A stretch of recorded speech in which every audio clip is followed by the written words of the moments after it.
दूसरी जानिब speaker Punjab assembly Malik Ahmad Khan कहते हैं कि गवर्नर राज आइन में ख़ास तौर पर सूरत हाल को देख के और उससे निपटने के लिए दर्ज है। मौजूदा हालात का संजीदगी से जायज़ा लेना होगा। उन्होंने कहा कि KP हुकूमत की सारी तवानाई दारुल हुकूमत पर हमलों में इस्तेमाल हो रही है। सवाल किया कि एहतजाज की आड़ में घर जलाना कौन सी सियासत है। मलिक अहमद खान कहते हैं कि सियासत का मतलब घर जलाना नहीं, कानून की अमलदारी को यकीनी बनाना होता है।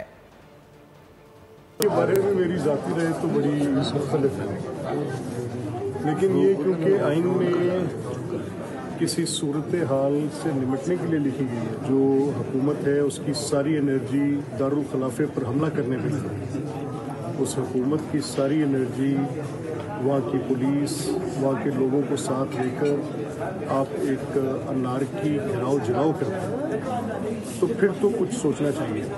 एटलीस्ट इस्लामाबाद पर 4 हमले हो चुके हैं।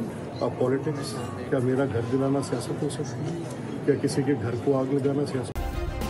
सब्सक्राइब करें और बेल दबाएं ताकि कोई खबर रह न जाए।